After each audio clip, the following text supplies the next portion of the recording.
Sebentar. Karena tugas Tuhan bisa menolong manusia apa tidak? Tuhan Yesus bisa menolong manusia. Yesus bisa apa tidak? Sebentar. Tuhan Yesus bisa menolong manusia. Yesus apa tidak? bisa, tetapi tidak dipakai. Kenapa? Karena kemanusiaannya harus murni bekerja. Terus kenapa malaikat memberi kekuatan Yesus? Yesus kan punya sifat kekuatan sendiri. Dia itu Tuhan. Makanya saya sudah bilang itu tidak dijadikan hak istimewa karena kemanusiaannya harus menderita. Nah, mengapa harus menderita? Nah, berarti ya Tuhan Yesus memberi kekuatan kepada manusia Yesus, bukan malaikat memberi kekuatan kepada Yesus. Anda yang Anda tidak paham ya? Saya paham kok. Bentar, Anda tidak paham. Anda Ayo, tidak paham. Bapak, ayo bicara terus.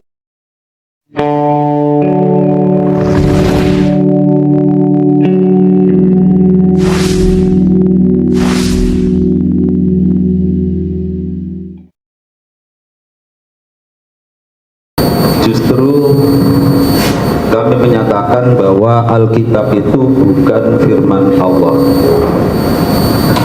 Allah itu maha tahu.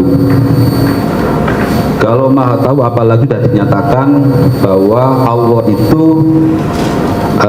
tidak mungkin salah karena dia maha tahu. Dan diantaranya, kalau temanya menguji otentisitas Alkitab, itu hampir semua Alkitab berbagai versi manapun akan mengakui bahwa satu-satunya ayat yang menegaskan Trinitas yaitu pada surat kiriman Yohanes pertama pasal 5 ayat 6 sampai 8 yang berbunyi, inilah dia yang datang dengan air dan darah, Yesus Kristus. Ia tidak datang dengan air saja, melainkan ia datang dengan air dan darah. Dan rohlah yang memberi kesaksian, karena roh adalah kebenaran. Ada 3 yang memberi kesaksian di surga, itu yang ayat 7. Sebelum kata di surga, yang edisi Indonesia, terbitan Lembaga Alkitab Indonesia, itu ada kurung. Ya, buka kurung, di surga Bapa, Firman, dan Roh Kudus, dan ketiganya adalah satu. Yang ayat 8, dan ada 3 yang memberi kesaksian di bumi, tutup kurung, roh dan air dan darah, dan ketiganya menjadi satu. Mengapa ayat itu dikurung? Karena semua pakar-pakar Alkitab menyatakan ayat itu adalah ayat tambahan. Menurut The Holy Bible New International Version, ya itu Alkitab sendiri, NIV, itu dinyatakan ayat itu tidak ada pada naskah Yunani sebelum abad ke-16 Masehi. Dan memang ada pada naskah yang berbahasa Latin, tapi yang berbahasa Yunani tidak ada. Nah, setelah percetakan ditemukan oleh Gutenberg, kemudian Kristen menerbitkan Alkitab, dan diantaranya adalah seorang cendekiawan Kristen dari Belanda yang bernama Erasmus, mencetak Alkitab yang berdasarkan pada Alkitab berbahasa Yunani. Nah, setelah itu, karena berdasarkan pada Alkitab berbahasa Yunani, otomatis ayat surat kiriman Yohanes pertama pasal 5 ayat 6 sampai 8 yang bunyinya tadi, yang kalau yang edisi Indonesia dikasih kurung, yang diterbitkan oleh Lembaga Alkitab Indonesia maupun Lembaga Biblika Indonesia, Lah itu yang di naskah Yunani yang dicetak oleh Erasmus nggak ada. Orang-orang Kristen marah, bahkan mengancam Erasmus. Tapi Erasmus punya dasar bahwa memang itu naskah Yunani nggak ada, memang di naskah Vulgata. Nah, Alkitab yang berbahasa Latin itu memang ada, tapi yang lebih dulu itu adalah bahasa Yunani daripada bahasa Latin. Nah, akhirnya Erasmus karena terancam jiwanya, akhirnya Erasmus mengalah, tolong buatkan ayat di dalam Alkitab berbahasa Yunani. Ya ayat itu yang kemudian ditulis oleh Roy, seorang biarawan dari Fransiskan, ditulis pada 1552 dan baru dicetak oleh Erasmus, diterbitkan Alkitab berbahasa Yunani yang ada ayat itu baru dicetak tahun 1552 Masehi. Dan semuanya mengakui. Jadi kalau dikatakan bahwa lo nggak ada di dalam Alkitab itu ada pemalsuan ayat, diakui sendiri oleh Lembaga Alkitab Indonesia dan Lembaga Biblika Indonesia, bahkan dunia internasional juga mengakui, Kristen sendiri juga mengakui the Holy Bible ini nggak ada ya, ayat Trinitas itu ya. Nah, sedangkan tentang ayat Yohanes 1 ayat 1 yang tadi disampaikan bahwa firman itu adalah Allah, yang bunyinya yang mereka sebut Injil Yohanes itu, Yohanes 1 ayat 1 yang berbunyi, pada mulanya adalah firman, dan firman itu bersama-sama dengan Tuhan, dan firman itu adalah Tuhan. Yang ayat 14, firman itu menjadi manusia, yaitu Yesus. Dan rata-rata orang Kristen mengklaim bahwa Yesus itu adalah firman yang hidup, Yesus itu adalah Tuhan karena firman adalah Tuhan, karena firman telah menjadi manusia. Oke, itu klaim yang pertama. Yang kedua, sebagai penegasan dari bahwa Yesus itu adalah Tuhan, pada Lukas pasal 1 ayat 28 dan 33 itu diceritakan bahwa malaikat Jibril mendatangi Bunda Maria memberitahu bahwa dia akan melahirkan seorang anak Tuhan yang bernama Yesus. Di situ ditegaskan anak Tuhan. Kemudian pada Lukas pasal 2 ayat 11, di situ diceritakan gembala-gembala yang tinggal di padang menjaga ternak-ternaknya di malam hari. Didatangi oleh malaikat, diberitahu bahwa Kristus, yaitu Tuhan Juru Selamat, telah lahir di kota Daud. Paginya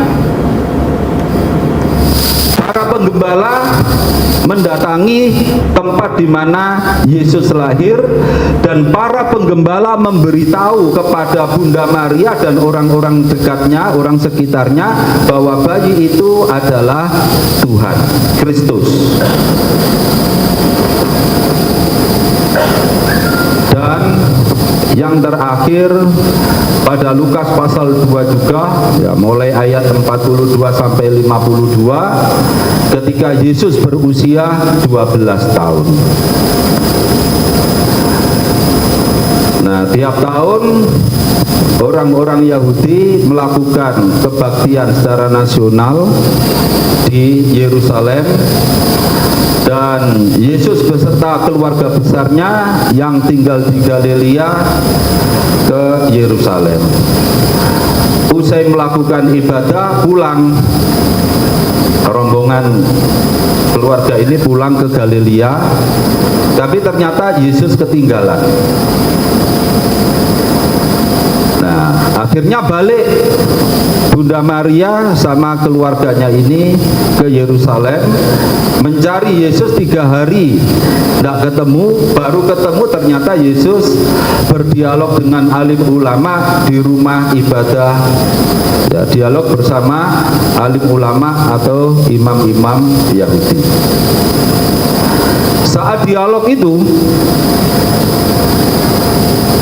yang hadir di situ tercengang kagum atas kecerdasan Yesus dengan segala tanya dan jawaban-jawaban Yesus atas pertanyaan dari alim ulama tadi.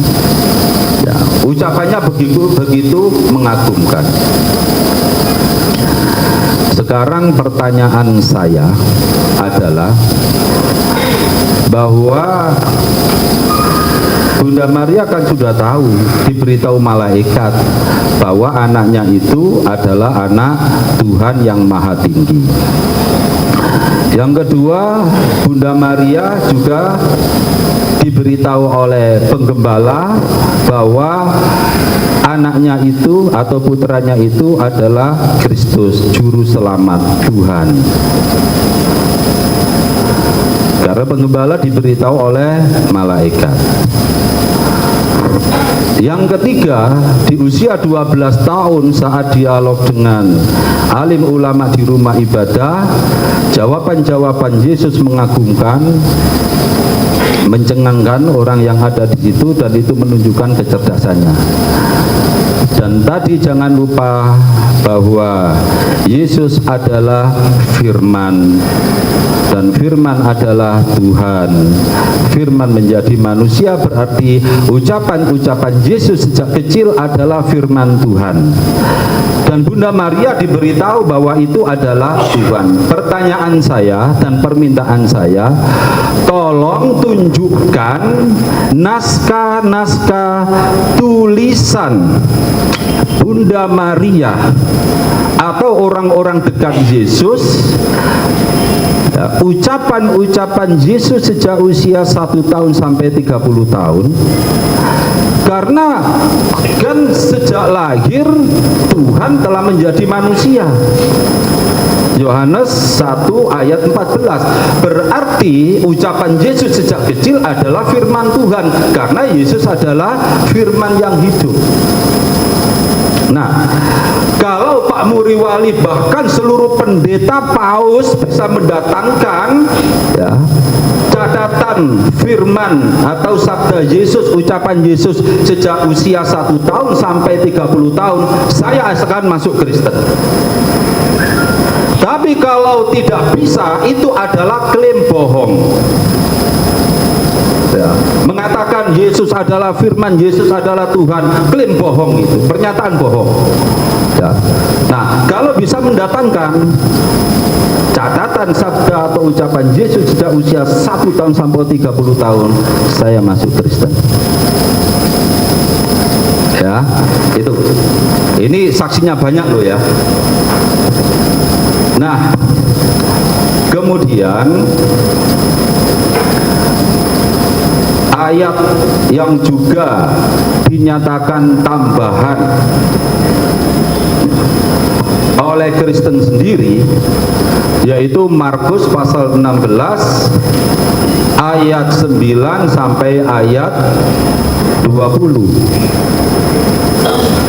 Bahkan kemudian saya coba mengujikan ayat itu kepada pendeta Budi Asali dan pendeta Ezra Soru, ya, tentang bukti kebenaran ayat itu. Dan ternyata Budi Asali mengatakan, itu kan hari Sabtu juga kan itu ya, tanggal 9 September tahun 2017. Dan pendeta Budi Asali mengatakan ayat itu adalah ayat tambahan. Tidak hanya pendeta Budi Asali yang mengatakan itu, Pastor Dr. Siktus Situmorang, waktu itu dia sebagai pastor di Probolinggo, Gereja Katolik Probolinggo, Insya Allah waktu itu tahun 1993, saya masih remaja, ya, dialog Islam Kristen di Gereja Katolik Probolinggo. Dr. Siktus Situmorang juga mengatakan, beliau juga sering di Kristus Raja Tambak Sari dulu, dan sekarang tak beliau kemana. Dr. Siktus Situmorang juga menyatakan bahwa ayat itu adalah ayat tambahan. Dan ternyata setelah kita buka referensi-referensi, ada beberapa bukti itu, diantaranya adalah pada ayat tambahan itu, padahal sebelumnya Maria Magdalena sudah disebutkan bahwa Maria Magdalena dan Maria ibu Yakobus mendatangi kubur Yesus. Tapi kemudian di ayat yang tambahan itu, nah, sebagai bukti, di situ Bunda Maria diperkenalkan, dan itu memang seperti lepas dari ayat sebelumnya. Di situ diperkenalkan Maria Magdalena, yang darinya Yesus mengeluarkan ya banyak setan apa itu. Ya, dari itu. Dan itu pun bukan pendapat saya saja, bukan orang-orang pendeta dan pastor Indonesia saja. Di Holy Bible New International Version ini juga dinyatakan bahwa pada naskah tertua, manuskrip tertua itu tidak memiliki Markus pasal 16 ayat 9 sampai ayat 20, enggak ada. Jadi yang menyatakan ini bukan saya, tapi yang lain juga. Nah, tadi juga saya kembalikan lagi pada Yohanes 1 ayat 1 dan ayat 14, bahwa firman telah menjadi manusia. Ya. Firman telah menjadi manusia, yaitu Yesus. Firman adalah Tuhan, berarti Yesus adalah Tuhan.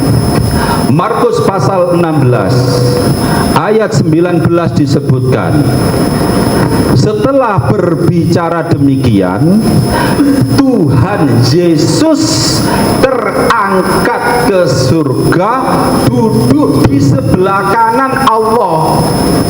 Allah itu Tuhan. Di situ disebutkan Tuhan Yesus terangkat ke surga, duduk di sebelah kanan Allah. Ini ada Tuhan berapa? Katanya tadi Tuhan telah menjadi manusia. Ya, telah menjadi manusia. Nah, terus waktu setelah mati, dikubur 3 hari 3 malam, kemudian bangkit hidup lagi. Nah, lalu kemudian ya sekitar 40 hari ya, ketemu sama murid-muridnya. Terus setelah berkata, ya, Yesus terangkat, dan yang di teks Indonesia disebutkan Tuhan Yesus terangkatlah setelah berbicara demikian, Tuhan Yesus terangkat ke surga, duduk di sebelah kanan Allah. Teksnya begitu. Nah, silakan buka yang berbahasa Yunani. Saya sengaja nggak mempelajari yang berbahasa Yunani. Karena apa? Memang semuanya udah jelas itu. Karena itu bukan pendapat saya, dari pendapat Kristen sendiri. Ya. Nah, kemudian Pak Muriwali juga memberikan komentar tambahnya Pak Muriwali yang komentar tentang masalah racun itu ya. Iya, Pak Muriwali sendiri juga yang di YouTube. Bukan, nggak pernah ya. Nah, diantaranya waktu itu Pendeta Budi Asali yang juga di situ ada Ezra Soru, dan Ezra Soru nggak membantah sama sekali. Seharusnya waktu itu kan dibantah sebenarnya kalau memang ayat itu bukan ayat tambahan. Sisa 2 menit. 2 menit. Ya, sisa 2 menit. Oh ya. Nah, di antaranya kalau yang pasal 16 ayat 15 sampai 16 berbunyi, yang Markus itu ya, pergilah ke seluruh dunia, beritakanlah Injil ke segala makhluk. Siapa yang percaya dan dibaptis akan diselamatkan, dan siapa yang tidak percaya akan dihukum. Nah, tanda-tanda orang yang percaya, tanda-tanda ini menyertai orang yang percaya. Apa itu tanda-tandanya? Ya, orang percaya bahwa Yesus adalah Tuhan. 1, bisa mengusir setan. 2, bisa berbicara dalam bahasa-bahasa yang baru. 3, memegang ular bahkan minum racun maut tidak akan mati. 4, apabila tangannya diletakkan pada bagian tubuh yang sakit, bagian tubuh itu akan sembuh. Nah, kira-kira seperti pendeta Muriwali dan seluruh pendeta yang lain, saya nggak banyak-banyak, minta 2 saja. Buktikan minum racun tidak mati. Setelah minum racun tidak mati, saya ajak ke rumah sakit Siloam yang dekat sini di Gubeng. Di situ banyak orang-orang Kristen yang sudah percaya Yesus sebagai Tuhan, tergeletak di situ. Nah, tolong disembuhkan.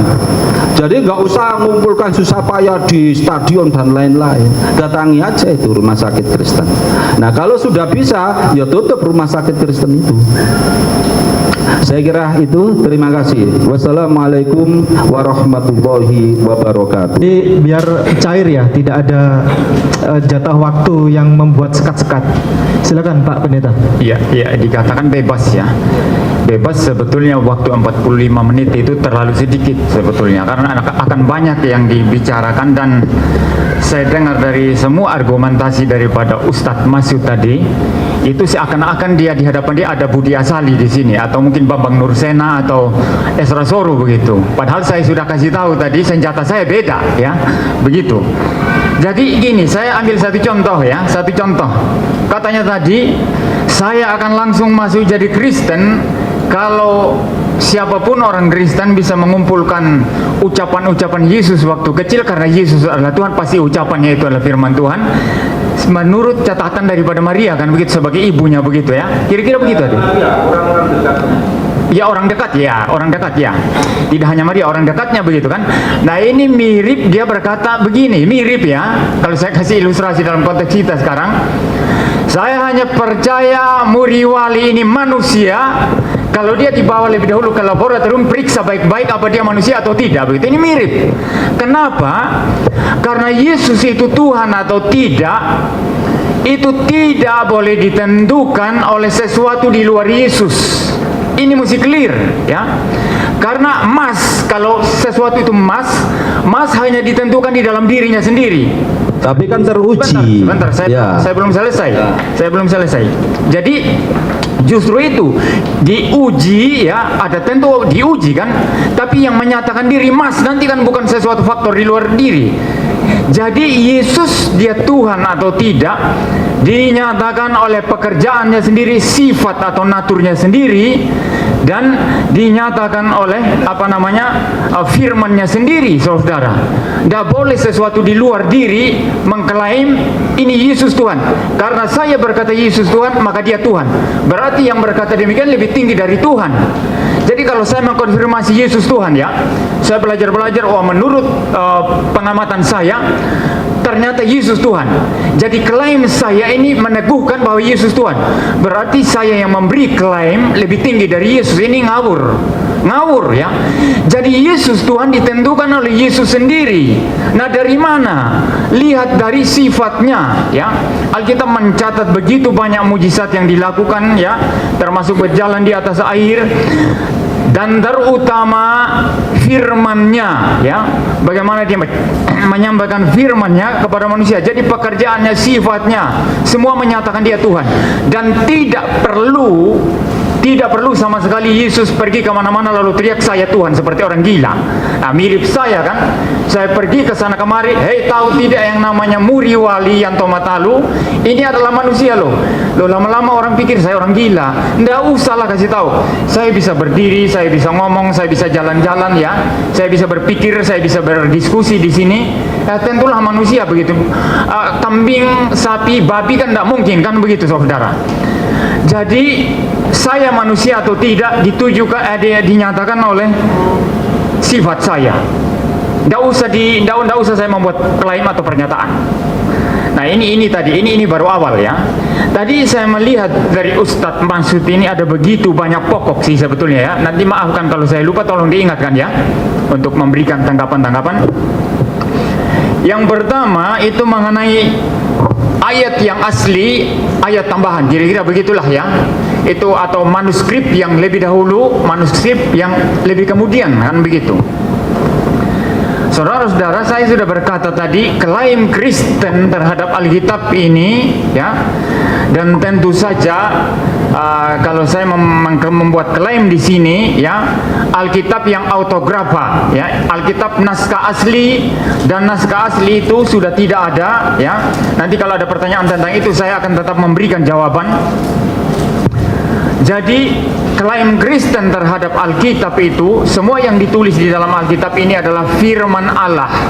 Mengapa firman Allah? Karena diilhamkan oleh Allah sendiri ya, diilhamkan oleh Tuhan sendiri. Maka diwahyukan, diilhamkan. Maka karena ini diwahyukan, diilhamkan oleh Tuhan, maka seluruh tulisan yang dimuat di dalam Alkitab ini adalah firman Allah. Nah itu klaimnya. Maka kalau demikian, tidak peduli satu kitab ditulis lebih dahulu atau ditulis lebih kemudian, tidak peduli nanti salinannya, asalkan sesuai asli, salinan yang lebih dahulu atau salinan yang lebih kemudian.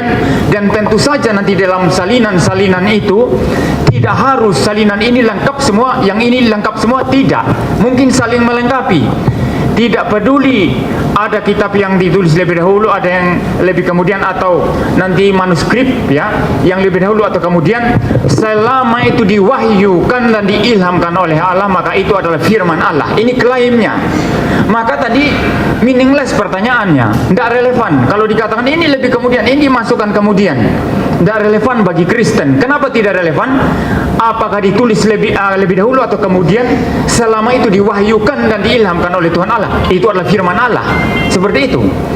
Dan di dalam sejarah kanonisasi Alkitab, kanon Alkitab itu sudah ditutup sekitar tahun 390-an ya, 390-an Masehi. Dan itu artinya Alkitab sudah lengkap dan semua yang masuk di dalamnya itu adalah firman Allah. Seperti itu. Nanti ada perkembangan mungkin dari manuskrip-manuskrip ya, yang lain yang kemudian diteliti lagi, kemudian ada yang disebut sebagai ayat tambahan. Saya tidak menyangkal bahwa ada ayat-ayat yang masuk kemudian, tetapi klaimnya adalah selama itu pekerjaan Tuhan, selama itu diilhamkan oleh Tuhan Allah, digerakkan oleh Tuhan Allah, tak masalah. Itu adalah firman Allah. Nah itu, maka saya lanjutkan sekarang. Ini mengenai ayat tambahan ya. Maka saya lanjutkan sekarang mengenai tadi misalnya dikutip Markus ya. Markus itu bagian yang terakhir katanya itu ayat tambahan ya, begitu. Nah, ayat tambahan atau tidak, kira-kira relevan tidak kalau semua itu ditulis, ditambahkan oleh pekerjaan Tuhan? Relevan tidak untuk dipertanyakan? Saya kira tidak relevan untuk dipertanyakan, karena semua itu pekerjaan Tuhan, entah lebih dahulu atau kemudian. Seperti itu. Nah ini yang pertama. Yang kedua, sekarang saya mau kembali kepada metode saya tadi. Saya mau menegaskan kembali bahwa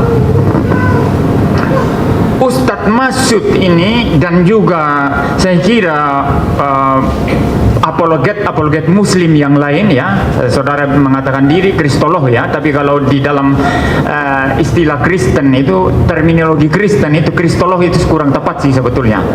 Karena kalau mengatakan kristolog itu hanya ahli di dalam bidang kristologi mengenai Kristus, sedangkan teologi Kristen kan ada bibliologi Alkitab ya, ada doktrin Allah, nanti bahas Tritunggal, sifat-sifat Allah dan lain sebagainya. Jadi agak kurang pas sebetulnya istilah kristolog ya, seperti itu. Nah, ada banyak pertanyaan-pertanyaan, sanggahan-sanggahan dan juga keraguan-keraguan, bahkan serangan-serangan daripada kristolog Muslim ya, termasuk yang di depan saya ini mungkin Bapak Edi Prayitno ya. Seperti itu saudara. Ini sebetulnya saya membaca semua ya, itu tulisan-tulisan saya meneliti. Mereka membaca Alkitab, menafsirkan apa yang dipercaya Kristen menurut pemikiran mereka ya, lalu kemudian membangun konsep itu seakan-akan itu ajaran Kristen. Saya ulang ya. Jadi membaca Alkitab, membaca doktrin Kristen ya, doktrin Tritunggal, Duinatur Kristus dibaca, lalu ditafsirkan dan kerangka presupposisi dan pikiran sendiri, lalu dianggap itulah yang diterima Kristen, yang dipercaya Kristen, lalu mengkritisi hasil pemikiran sendiri. Nah, ini yang saya lihat. Saya kasih contoh tadi masalah minum racun itu. Siapa bilang tafsirannya Kristen adalah semua pendeta minum racun tidak apa-apa? Ini tafsiran konyol. Kristen tidak tafsir seperti itu. Dan Yesus memberikan firman-Nya itu maksudnya tidak begitu. Yesus yang kami percaya bukan Yesus yang irasional, suruh pengikutnya minum racun. Maka kalau baca itu kan lihat konteks. Lihat konteksnya seperti apa, kan begitu. Yesus memberikan perintah itu apa konteksnya? Masa seorang bukan saja pemimpin agama, bukan nabi saja, tetapi dia adalah Allah sendiri menurut keyakinan Kristen, lalu secara konyol pendeta-pendeta, para rasul ya, pengikut saya minum racun tidak apa-apa. Ini apa ini? Logikanya apa kayak gini? Nah, Kristen tidak memahami seperti itu. Maka ketika disuruh minum racun, kalau minum racun tidak mati, saya masuk Kristen. Loh, yang memahami ayat ini, minum racun tidak mati, sembarang minum racun tidak mati, siapa? Tidak begitu ya. Jadi konteksnya itu adalah apa? Yesus sudah selesaikan tugas pelayanannya, sekarang memberikan perintah untuk memberitakan Injil. Konteksnya adalah memberitakan Injil. Nah, di dalam pemberitaan Injil itu ada kesulitan, ada aniaya, kan begitu. Ada hambatan-hambatan kan yang didapatkan di sana, kan begitu. Nah, mungkin saja ya murid-murid yang memberitakan Injil diracun orang, bisa saja. Kita tidak tahu, kan begitu. Mungkin saja dipenggal kepalanya, banyak kan begitu. Mungkin saja mengalami kesulitan-kesulitan. Di sini Yesus sedang menegaskan, apapun kesulitannya, beritakan Injil. Nanti kamu akan mengalami ini, tetapi kuasaku akan menyertai engkau, kan begitu. Jadi itu intinya di sana. Maka sangat mungkin bisa saja terjadi ya. Kemungkinan pertama, ketika seorang memberitakan Injil, lalu dia ditunggu di jalan, mau dibunuh, tidak jadi dibunuh, bisa. Dibunuh benaran, bisa. Lalu kemudian orang beritakan Injil, wah ini kurang ajar, ini beritakan Injil kepada saya tidak percaya sama dia. Ayo mari makan gitu, diajak makan, disembelihkan hewan ya. Lalu kemudian suruh makan, dikasih racun makanannya. Tuhan bisa pimpin racun sirna, dia makan tidak mati, tapi bisa juga dia makan mati. Semua bergantung kepada kedaulatan Tuhan Allah. Konteksnya di sini adalah pemberitaan Injil, bahwa pemberitaan Injil itu kamu susah atau tidak, mati atau tidak, Tuhan sertai, itu intinya. Sebentar. Itu. Ya. Ini waktunya 45 menit dibagi dua, ataukah hanya Pak Muriwali? Enggak, nanti ini kita batasi. Tadi saya berpikir kalau diberikan kebebasan ternyata nanti tambah Kan tadi kan dialog tanya jawab. ini kita berikan jatah maksimal 10 menit Pak Pendeta. Ya, 10 menit. Jadi 10 menit berikutnya Pak Ustadz Masyud. Baik, dilanjut next ya. Oke, jadi gini, ini ada banyak poin tadi kan yang dari Ustaz. Ini baru saya singgung berapa, 2 apa 3 kan begitu ya. Jadi ada banyak poin tadi. Saya tambah 1 saja lagi mungkin ya, Sisa 3 menit. 3 menit ya. Sisa 3 menit ya, apa cukup saya menjelaskan 1 ya. Misalnya juga tadi mengenai firman ya. Injil Yohanes ya, Injil Yohanes lalu kemudian firman itu menjadi manusia. Ini juga saya kira karikatur sebetulnya ini dari Ustadz ya. Jadi mengkarikatur doktrin Divinatur Christus. Di dalam pemahaman Kristen tidak rancu antara keilahian Yesus dan kemanusiaannya, tidak campur aduk, nggak ada itu. Manusianya bisa dibunuh, bisa mati. Maka saya kasih satu contoh. Kalau Yesus itu Tuhan, ini kan pertanyaan Muslim ya. Kalau Yesus itu Tuhan, mengapa mati? Lah ini pertanyaannya rancu. Kenapa? Karena yang mati manusianya, sifat manusianya, sedangkan sifat ilahinya tetap dia adalah Allah sejati.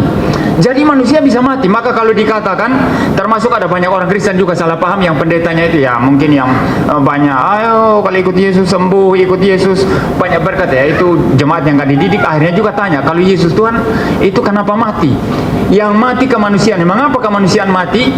Justru karena Allah tidak bisa mati, maka Yesus yang adalah sang firman, sang logos yang kekal itu turun ke dalam dunia mengambil natur manusia. Jadi natur manusia itu sesuatu yang ditambahkan kepada natur ilahinya, sehingga dia punya dua natur yang beda, bersatu dalam satu pribadi logos, tapi dua natur ini beda. Manusianya butuh makan, maka Yesus makan. Manusianya bisa capek, manusianya kalau dipukul bisa sakit, naik ke atas kayu salib bisa mati.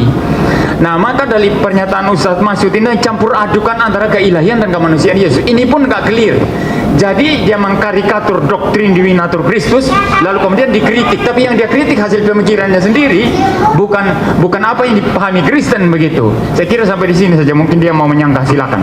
Baik, kepada Ustaz Masyud diberikan sanggahan. Silakan. Langsung aja, doktrin bahwa Yesus 100% manusia dan Yesus 100% ilahi itu dari Konsili Kalsedon tahun 451 Masehi. Itu semua sudah saya pelajari, bukan saya memahami terus dalam format pikiran saya. Enggak. Saya justru memahaminya ya dari doktrin-doktrin Kristen sendiri.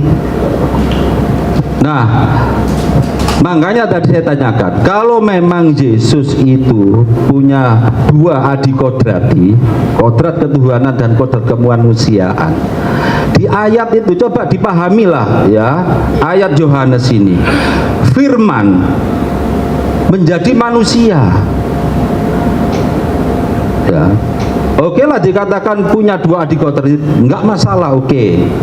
Tapi kan menjadi manusia, bahkan yang bahasa Yunaninya itu kan diartikan, coba jangan itu dulu kan, sama-sama kan ya.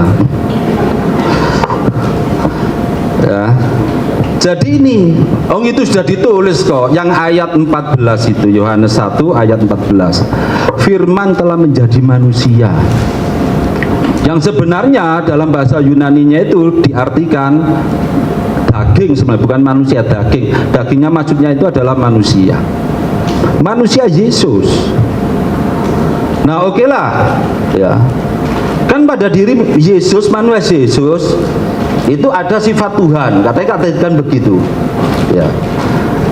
Kalau memang Yesus menyatakan diri dengan sifat-sifatnya ya, seperti bisa berjalan di atas air ya, bisa menghidupkan orang mati, bahkan di Al-Quran itu disebutkan mencipta burung dari tanah liat menjadi burung beneran, bisa terbang persis seperti burung sudah ya. Kalau yang dinyatakan oleh Alkitab Kristen masih belum ada apa-apanya yang dijelaskan oleh Al-Quran.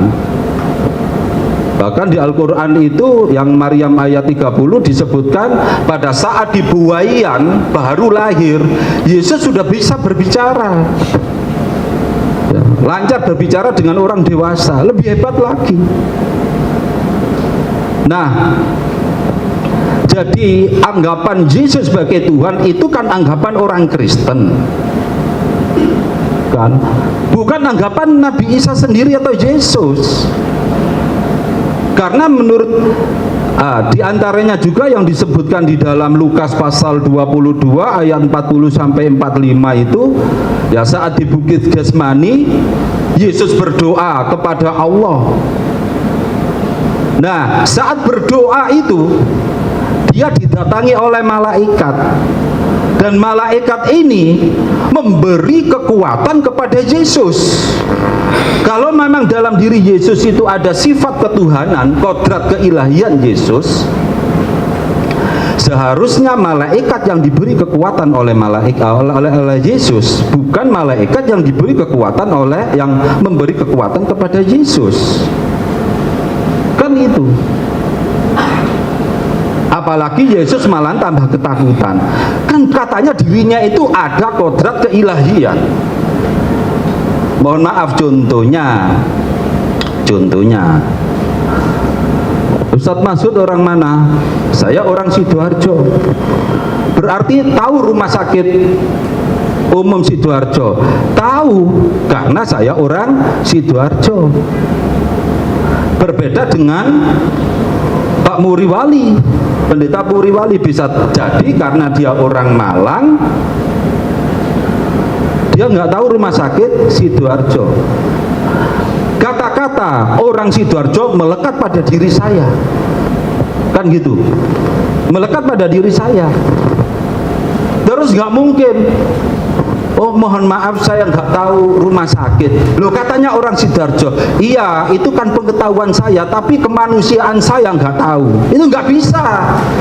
Jangan dibohongi dengan cara-cara filsafat. Saya ini juga belajar filsafat, sama. Ya, sampai juga belajar filsafat.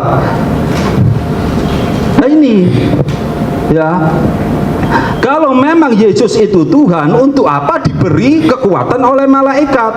Lukas pasal 22, coba cek ayat 40 sampai 45. Ya kan? Terus di mana letak sifat ketuhanannya itu? Apalagi Yesus nggak tahu musim buah ara, ya, pohon ara berbuah. Lah wong Tuhan kok nggak tahu musim itu gimana? Apa kemudian kita mengatakan itu karena sifat kemanusiaannya? Lah pengetahuannya sebagai kodrat ilahi itu mana? Ya kan? Ini.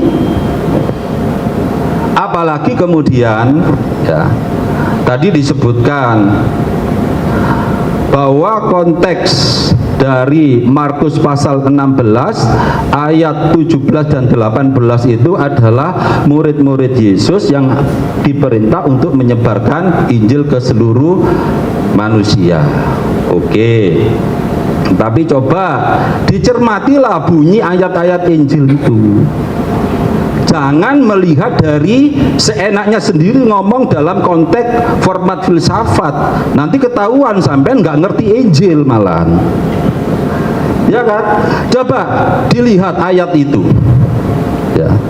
Oleh karena pergilah ke seluruh dunia, beritakanlah Injil kepada segala makhluk. Siapa yang percaya dan dibaptis, siapa yang percaya dan dibaptis, kaitannya siapa yang percaya itu yaitu orang yang beriman Yesus sebagai Tuhan, bukan murid-murid Yesus yang menyebarkan ini. Siapa yang percaya dan dibaptis akan diselamatkan, ya, dan siapa yang tidak percaya akan dihukum. Berarti ini orang umum yang mau percaya pada Yesus, bukan murid-murid Yesus. Coba dipahami teksnya. Kan Pak Muriwali sudah belajar filsafat toh, mosok nggak paham ayat ini, ya kan? Nah itu, ya. Nah kalau yang tidak percaya akan dihukum lah. Tanda-tanda ini menyertai orang yang percaya. Loh, kan enak sudah. Siapa orang yang percaya? Yang dapat berita Injil. Jadi bukan murid-murid Yesus yang diperintah untuk menyebarkan Injil itu. Coba lihat teksnya, dipahami dengan baik. Ya, baik yang berbahasa Yunani, berbahasa Arab maupun bahasa Inggris dan bahasa Indonesia. Insya Allah terjemahan dan pengertiannya sama. Ya. Ya, sementara itu terima kasih. Ya. Saya langsung tanggapi yang terakhir ya. Saya sudah jelas tadi itu kepada orang Kristen secara umum yang memberitakan Injil, jelas di sana. Tadi saya sudah jelas konteksnya penginjilan ya oleh murid-murid kan begitu kan. Dan itu penginjilan itu bisa dikerjakan oleh semua orang. Maka saya kasih contoh jelas tadi. Bisa saja misalnya saya atau orang Kristen pergi memberitakan Injil lalu dikasih racun, bisa Tuhan pimpin tidak tidak mati, bisa juga. Coba dicek bunyi ayatnya, enggak. Coba dibaca Tidak. dulu. Pernyataan saya ini sudah mengindikasikan itu untuk semua orang percaya, jadi tidak usah dibantah lagi. Betul, semua orang percaya, betul. Iya. Betul. Berarti semua orang yang percaya kalau Iya. minum racun nggak mati. Tapi konteksnya penginjilan itu yang Anda tidak tahu. Loh, konteks penginjilan. Coba Konteks dibaca makanya lagi. gini. Nah, apal ayatnya, Pak? Bunyi ayatnya coba. Tidak, Dibaca. konteksnya penginjilan. Loh, nggak usah menghindar. Coba dibuka. Tidak usah, saya Loh, ya. Tidak usah. Loh, nggak usah sih. Tidak gini, konteksnya penginjilan. Pergilah ke beritakan Injil ke segala makhluk kan? Loh, coba. iya. Ke segala Itu. makhluk. Terus Jelas konteks penginjilan. Jadi siapa? terus. Ya, terus. Jadi siapapun orang Kristen yang memberitakan Injil, tidak peduli orang siapa. Mana ada yang memberitakan Injil? Sebentar dulu. Siapapun orang Kristen yang memberitakan Injil ya, Tidak ada kalau kata ada memberitakan. kesulitan, Lah, dan coba. Tuhan tolong Nggak, itu intinya. Coba buka, dibaca. Saya tidak perlu tunduk kepada apa yang Anda katakan. Loh. Saya tidak perlu. Saya enggak, hafal. Bu, jangan Saya tunduk hafal. pada saya. Iya. Baca kitab suci Anda, Markus pasal 16. Saya sudah kuasai kitab suci saya dan Baik, kalau Anda menguasai, coba baca tanpa melihat tulisannya. orang Kristen tidak hafal Alkitab, bukan hafal Alkitab tapi mengerti Alkitab. Baik. Coba ngerti. Makanya Mohon gini, maaf. Anda itu mau tunduk, mau tundukkan saya di presa posisi Anda. Saya tidak mau. Loh, Baik. saya nggak Kristen. menunjukkan, tapi yang jelas Anda sendiri nggak paham. Tidak, sebentar. Alkitab. Ini jadi pendeta Tidak, loh. memalukan ini. Kamu yang memalukan. Loh, Mohon maaf, saya dulu. Mohon maaf. Ya. Ini loh. ya kan? Baik, silakan. Tidak, sebentar saya lanjutkan dulu. Ya, oke. Ini kan waktu saya tadi. Iya. Kalau Muslim hafal Quran itu katanya bagus. Kalau Kristen bukan hafal, belajar memahami. Jadi dia paksa perspektif Muslimnya kepada saya tidak terima. Pahami kitab suci Anda, baca. Sebentar, baca. Tidak, Kristen tidak seperti itu. Kristen tidak seperti itu. Hei. Tidak tunduk. baik, Saya baca. Saya tidak mau. Loh, Tidak mau. coba dari Kalau pihak ini Kristen loh, silakan ini loh. dibaca kitab sucinya di handphone itu. Tidak usah buka. Loh, sebentar. Anda jangan. Tidak bisa. Anda paksa saya seperti Anda tidak bisa. Mohon Jadi maaf. gini loh. Anda Ya. itu gini. Jadi Anda ini gini loh. Dasarnya dari Alkitab, jangan. Dengar Mohon maaf, dulu, bukan sebentar. masalah itu. Sebentar. Anda diam dulu. Mohon maaf. Tidak, Anda diam dulu. Mohon Saya maaf. bicara sama- Anda diam dulu. Mohon maaf, saya selaku moderator bisa Dan berhak saya kira untuk- moderator Mohon mesti maaf, lebih tegas mohon maaf, lagi. Mohon maaf ya, mohon maaf. Sebentar, saya cut dulu. Baik, ini saya berikan kesempatan 5 menit lagi kepada Pak Pendeta Muriwali bahwa dialog ini adalah Alkitabiah, jadi harus berdasarkan kepada Alkitab. Jadi apabila nanti ada dibutuhkan teks yang harus diberikan, disampaikan, maka dipersilakan untuk memberikan Dengar dulu. Ini yang sama yang Anda tidak paham. Jadi gini. Perspektif Muslim hafal Quran mau dipaksakan ke Kristen, tidak begitu. Saya tidak Sebentar. berperspektif Muslim loh ya. Waktu Ustaz, saya untuk- berikan iya. kepada saya dulu. Jadi gini loh. Muslim itu kan hafal ayat-ayat Quran kan?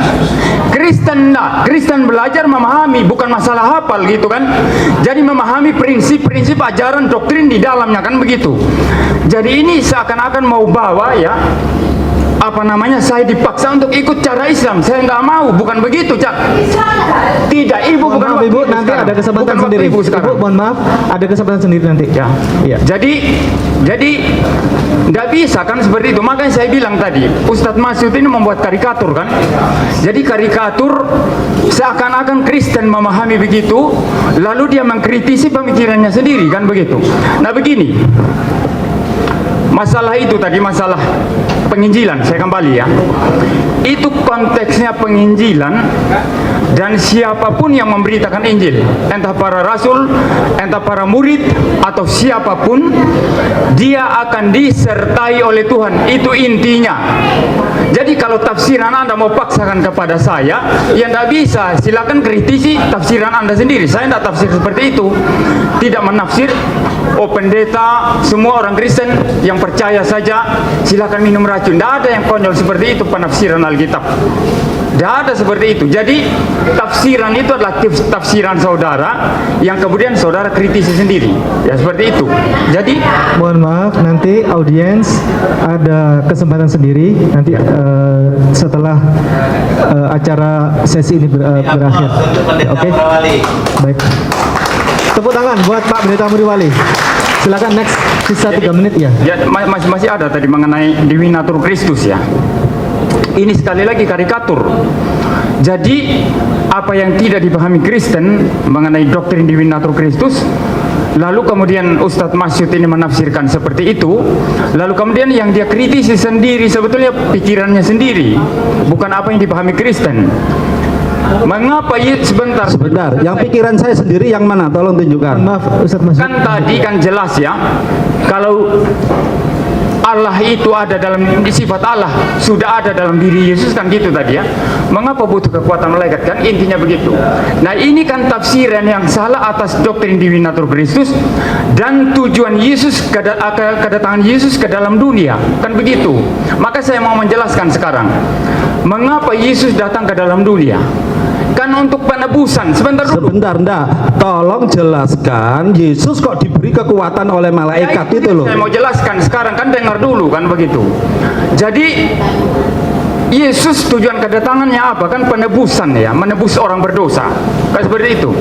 Nah, karena konteksnya adalah penebusan dan yang menebus manusia haruslah manusia, maka Sang Logos ini datang ke dalam dunia menjadi manusia kan, mengambil natur manusia. Jadi natur manusia ini ditambahkan kepada apa namanya natur keilahiannya sehingga dia mempunyai dua sifat. Dan di dalam konteks pekerjaan penebusan ini, keilahian Yesus tidak boleh tolong. Itu intinya. Kalau keilahian Yesus tidak harus menolong, maka dia tidak murni lagi konteks penebusannya. Seperti itu. Maka murni kemanusiaan Yesus bekerja, ya, melakukan tugas-tugasnya sehingga dia mengalami kesulitan. Iya. Ketika dia pukul sakit, tidak sakit. Keilahiannya ada, keilahiannya ada, jelas ada. Tetapi apakah boleh, wah ini kemanusiaan Yesus menderita, maka sekarang nggak perlu, jadi disirnahkan saja kesulitannya. Kalau begitu, maka dia tidak layak untuk menjadi penebus, karena penebus harus datang, harus bekerja, harus taat, harus menderita dan mati di atas kayu salib. Kan itu inti pengajaran Alkitab. Maka kalau Anda tafsirkan kalau Yesus itu di dalam dirinya ada ilahi, ada sifat Allah, mengapa harus ditolong oleh malaikat? Ini karena tidak mengerti konsep mengapa Yesus datang ke dalam dunia. Seperti itu. Nah, karena Yesus harus murni mengerjakan penebusan di dalam kemanusiaannya, maka tidak ada hak istimewa dari Tidak relevan dengan pertanyaan. Katanya Yesus itu berkodrat Tuhan, ya kan? Dan itu kan melekat pada diri Yesus sebagai manusia. Iya, jelas. Nah, terus diberi kekuatan malaikat itu untuk apa? Kan Yesus itu berdoa, Iya, ya kan? Iya. Didatangi malaikat, diberi kekuatan. Ngapain diberi kekuatan malaikat? Dia memiliki sifat ketuhanan. Dia sendiri yang akan memberikan itu kekuatan. karena Anda campur adukan antara kemanusiaan dan Sisa 2 menit. ketuhanan, ya kan Berarti begitu. Anda nggak ngerti Anda konsep yang tidak- itu. Anda yang tidak paham, Anda campur adukan kemanusiaan dan Sisa 2 menit keilahiannya. lagi. Ya. Karena ilahinya sendiri tidak bercampur, saya sudah katakan tadi, tidak bercampur dengan kemanusiaan, sama sekali tidak. Maka karena tugas Sebentar. penebusan, Tuhan bisa menolong manusia apa Nanti ada tidak? tangan, Ustaz.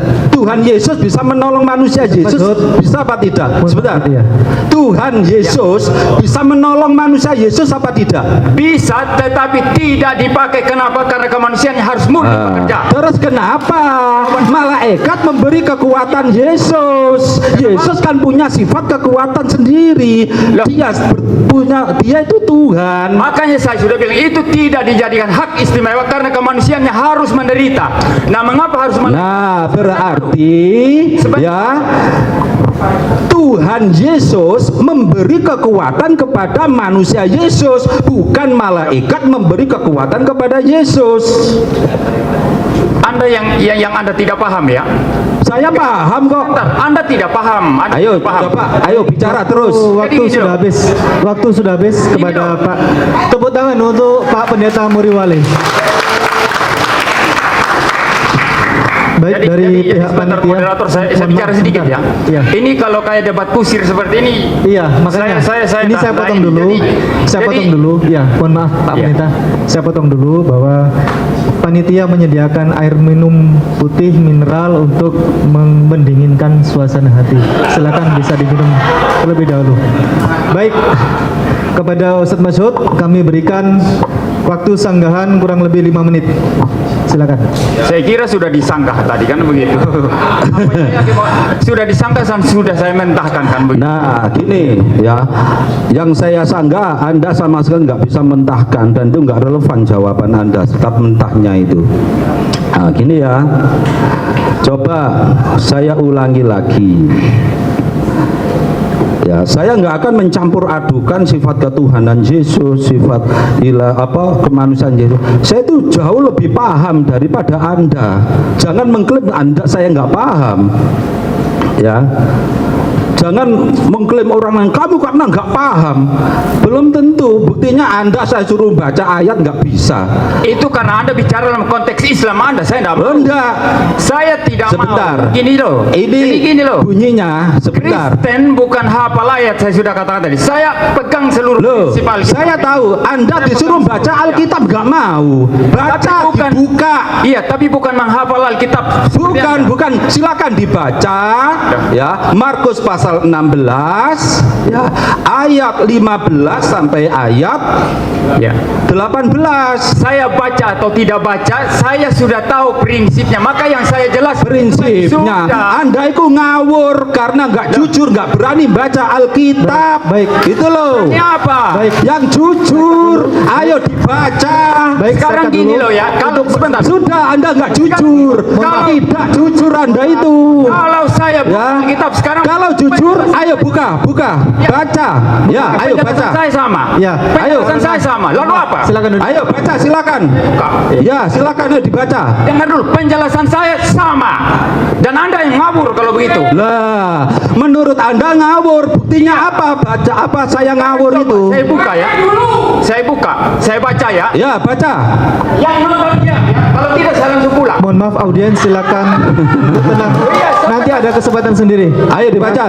Ini loh, Anda undang saya kan mau diskusi sama Ustadz Mas. Ya, udah dibaca biar waktunya nggak habis. Banyak Kristen. Ya, ayo dibaca biar waktunya nggak habis. Sudah, dibaca. Sekarang coba lihat. Ya. Coba Baca dengarkan ya. semua, dengarkan baik. Ya. Penjelasan saya sama, tidak berbeda. Ya. Sama saja. Anda tanya apapun ya sama. Ya coba. Ya karena nggak paham Alkitab saya kamu. buka sekarang. Ya. Anda suruh buka kan? Ya. Saya tahu. Nggak boleh marah. Ini dialog. Audiens, Begini, mohon saya maaf. pembicara, saya pantas jadi pembicara. Ini Anda kalau kayak gitu kan menghina saya. Jadi Anda diam. Sudah, Anda tadi Maaf. sudah, nggak usah marah, dibaca. Apapun, dibaca. nanti Saya ada emosi. waktu tersendiri. Ya, Silakan. Ayo dibaca. Mohon maaf sangat. Mohon. Audiens, ya audiens untuk tidak berkata apapun, nanti ada kesempatan. Ya. Ya, dengarkan ya. Sudah tenang. Saya baca ya dan saya jelaskan. Sama nanti tidak berbeda ya. Lalu ia berkata kepada mereka, pergilah ke seluruh dunia. Perhatikan, beritakan Injil kepada segala makhluk ya. Siapa yang percaya dan dibaptis akan diselamatkan, tetapi siapa yang tidak percaya akan dihukum. Konteksnya adalah pemberitaan Injil. Pergilah ke seluruh dunia, beritakanlah Injil ke segala makhluk. Ya, objeknya- Ayat 17. Sebentar, objeknya itu siapa yang percaya gitu kan? Objeknya itu loh. Konteksnya memberitakan Injil, siapa yang percaya diselamatkan, kan begitu, jelas Ya, kan? betul. Siapa yang percaya berarti siapa saja, bukan hanya penginjilnya. Loh, Semua orang Kristen yang memberitakan Injil siapa saja. Mana di situ semua yang percaya. Iya, orang percaya kan orang Kristen. Tanda-tanda ini menyertai orang yang Saya percaya. belum baca ayat 17. Nah, ini Anda Oke, ngawur, ini ayo Anda terus. ngawur lagi. Saya belum baca ayat 17. Ini kan sudah Ayo. kemeruh ini kan. Iya, Coba saya baca ayat 17. iya. Sudahlah, jangan terlalu sok kan begitu ya. Saya baca dulu.